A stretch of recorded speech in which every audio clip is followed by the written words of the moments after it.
مذہبی ذہن ہوتا ہے لوگوں کا،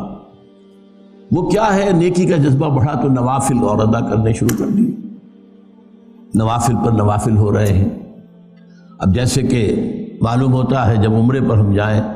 تو عمروں کا جو ہے ہوکا پڑا ہوا لوگوں کو، ایک عمرہ ہو گیا پھر جا رہے ہیں بھاگے ہوئے، تنعیم جا رہے ہیں پھر احرام باندھا پھر عمرہ ہو رہا، حالانکہ قطعاً ثابت نہیں، سوائے حضرت عائشہ رضی اللہ تعالی عنہا ام المومنین کہ وہ اپنے ایک نسوانی عذر کی وجہ سے بعض ارکان ادا نہیں کر سکی تھی، تو ان کے لیے حضور نے پھر بھیج دیا جاؤ تنعیم سے، وہاں تو جب فارغ ہو گئی وہ اپنی اس نسوانی جو بھی کیفیت تھی اس سے، تو پھر انہوں نے عمرہ کیا، ورنہ حضور نے حج کے بعد کوئی عمرہ نہیں کیا۔ بلکہ میں تو حیران ہوتا ہوں کہ حضور نے فتح مکہ کے بعد شاید ہی کوئی عمرہ کیا، حالانکہ اب تو آپ بادشاہ تھے۔ کہاں وہ معاملہ تھا سن 6 میں عمرہ کرنے کے لیے گئے تھے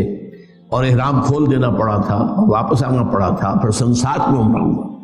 اس کے بعد سن 8 میں مکہ فتح کر لیا، کوئی عمرہ ثابت نہیں۔ سن 9 میں آپ بادشاہ ہیں عرب کے، کوئی عمرہ نہیں۔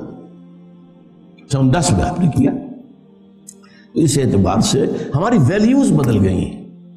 نیکی کا جذبہ پیدا ہوا بس یہ کر دو، بچوں کو نازلہ قرآن پڑھانے کے لیے کوئی مدرسہ کھول دو، قاری صاحب کو لا کے بٹھا دو پڑھانے، نیکی کا جذبہ ہے، نیکی کا کام۔ تو عبادات کا خاص طور پر جو ہے عبادات کے اندر اضافہ اضافہ اضافہ، یہ ہے ہمارا عام تصور نیکی۔ اس کے برعکس حدیث کیا فرما رہی ہے؟ یہ ترمذی کی روایت ہے حضرت امامہ باہلی سے رضی اللہ تعالی عنہ، فضل العالم علی العابد کفضلی علی ادناکم، ایک صاحب علم انسان کی فضیلت کسی عبادت گزار پر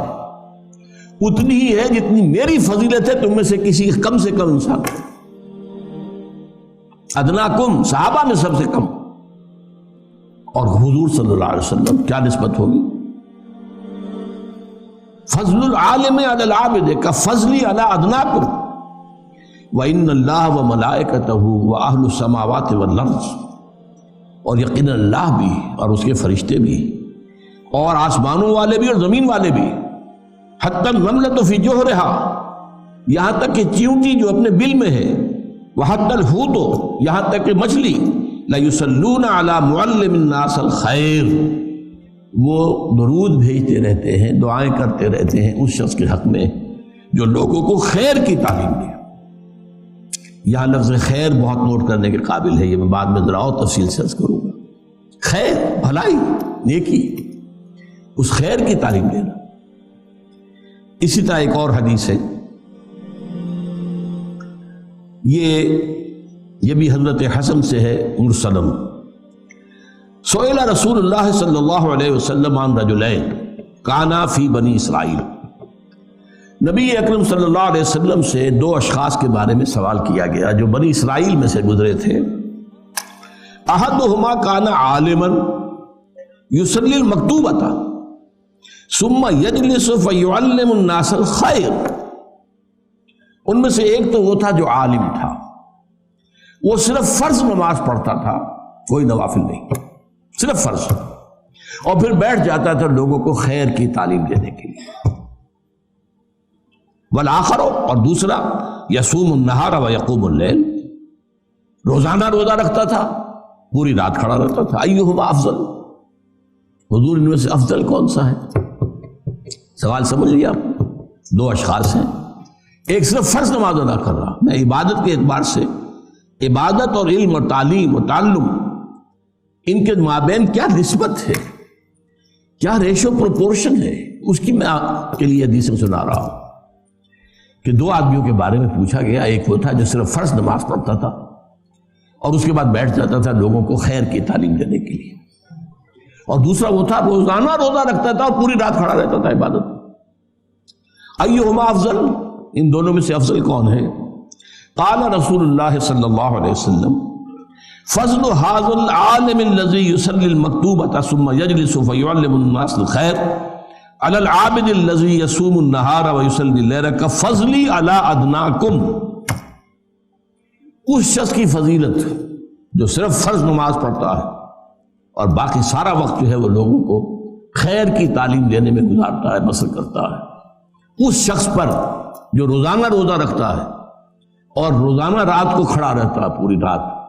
اس پہلے شخص کی فضیلت اس دوسرے پر اتنی ہے جتنی میری فضیلت ہے تم میں سے ادنا پر، تم میں سب سے کم تر پر۔ یہ ہے ریشو پروپورشن۔ ہمارے ذہنوں سے چیزیں نکل گئی ہیں، اہمیت ہی نہیں، خرچ کیا جا رہا ہے، حج کیے جا رہے ہیں، عمرے کیے جا رہے ہیں، لیکن یہ کہ دین کا علم آس پاس بھی نہیں، نہ خود نہ اپنی اولاد کو سوچا بھی نہیں، غور و فکر ہی نہیں کیے، اور علم حاصل بھی کیا ہے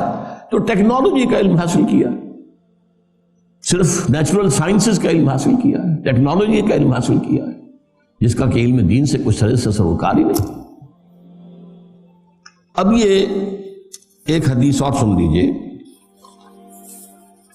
یہ مسلم شریف میں ہے، حضرت ابو ہریرہ سے رضی اللہ تعالی عنہ۔ یہ بڑی پیاری حدیث ہے، ایک زمانے میں میں بہت کثرت سے اس کو بیان کرتا رہا،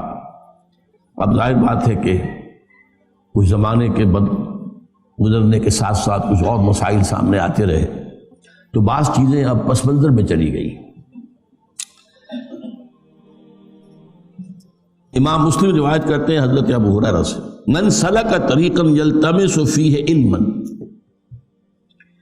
جو شخص کوئی راستہ اختیار کرتا ہے، سفر اختیار کرتا ہے جس میں علم کا حصول پیش نظر ہے، سہل اللہ بہ طریقا الی الجنہ، اس سفر کے ذریعے سے اللہ تعالیٰ اس کے لیے جنت کا ایک راستہ آسان کر دیتا ہے۔ اب دیکھیے حدیث، وَمَجْتَمَعَ قَوْمٌ فِي بَيْتٍ مِّن بُيُوتِ اللَّهِ، اور نہیں جمع ہوتے کوئی لوگ اللہ کے گھروں میں سے کسی گھر میں، یتلون کتاب اللہ ویتدارسونہ بینہم، اللہ کی کتاب پڑھنے اور آپس میں سمجھنے سمجھانے کے لیے، الا نزلت علیہم السکینہ، مگر یہ کہ ان پر سکینت کا نزول ہوتا ہے، تسکین، سکون، وغشیتہم الرحمہ، رحمت خداوندی انہیں ڈھانپ لیتی ہے، وحفتہم الملائکہ، فرشتے ان کے گرد گھیرا ڈال لیتے ہیں، وذکرہم اللہ فی من عندہ، اور اللہ تعالیٰ ان کا ذکر کرتا ہے ملائکہ مقربین، وہ ملائکہ حملۃ العرش جو عرش کو اٹھائے ہوئے، وہ ملائکہ کے جو عرش کے گرد طواف کر رہے ہوتے ہیں، وَتَرَى الْمَلَائِكَةَ حَافِّينَ مِنْ حَوْلِ الْعَرْشِ يُسَبِّحُونَ بِحَمْدِ رَبِّهِمْ، اللہ ذکر کرتا ہے، دیکھو تم نے کہا تھا نا کہ یہ جو آدم ہے میں اسے خلافت دے رہا ہوں، اسے اختیار دے رہا ہوں، یہ تو خون ریزی کرے گا، فساد مچائے گا، دیکھو میرے بندے وہ میرے گھروں میں سے ایک گھر، اور اس میں مفسرین کا تقریباً جماع ہے، اس سے مراد صرف مسجد نہیں ہے، جو بھی گھر، جو بھی مقام اس کام کے لیے خاص کر دیا جائے، قرآن کے پڑھنے پڑھانے کے لیے، وہ سب اس میں شامل ہو۔ دیکھو وہاں بیٹھے میری کتاب پڑھ رہے ہیں، ایک دوسرے سے سمجھ رہے ہیں، ایک دوسرے کو سمجھا رہے ہیں، یہی ہے نا وہ آدم جس کے بارے میں تمہیں وہ اشتباہ لاحق ہو گیا۔ یہ جو 3 حدیثیں میں نے آپ کو سنائی ہیں، ان کا ایک مرکزی نقطہ کیا ہے؟ جسے خیر کہا گیا وہ قرآن ہے، ہوا خیر مما یجمعون، خیر کا لفظ 2 چیزوں کے لیے آتا ہے، یا خیر دنیا کا مال، مال و متاع دنیاوی، خیر انہ لحب الخیر لشدید، یا خیر اللہ کی کتاب ہے قرآن، ہوا خیر مما یجمعون، یا ایھا الناس قد جاءتکم موعظۃ من ربکم وشفاء لما فی الصدور وہدی ورحمۃ للمؤمنین قل بفضل اللہ وبرحمتہ فبذلک فلیفرحوا ہوا خیر مما یجمعون۔ تو یہ خیر جو ہے در حقیقت قرآن ہے۔ چنانچہ یہاں آپ نے دیکھا کہ کہا گیا تھا کہ جو شخص علم کے لیے راستہ طے کرتا ہے، چل کر آیا ہے، آپ بھی چل کر آئے ہیں، کوئی آپ کا دنیاوی مقصد تو اس وقت نہیں ہے، اللہ تعالیٰ اگر اس کے اندر کہیں بھی کوئی اگر چیز غلط شامل ہے تو اس کو دور کر دے، میری نیت میں اگر کوئی چیز غلط ہے تو اللہ اسے پاک کر دے اس سے۔ ظاہر بات ہے کہ بظاہر تو کوئی مقصد نہیں، میں کوئی سیاسی آدمی نہیں، یہاں کوئی مذہبی فرقہ واریت کی جو ہے بات نہیں ہوتی کہ یہ اس سے بہتر ہے، یہ اس سے بہتر ہے، یہ کمتر ہے، وہ کچھ نہیں، قرآن پڑھنا ہے، قرآن سمجھنا۔ من سلک طریقا یلتمس فیہ علما، اب یہاں لفظ علم آیا، لیکن علم کو آگے بیان کر دیا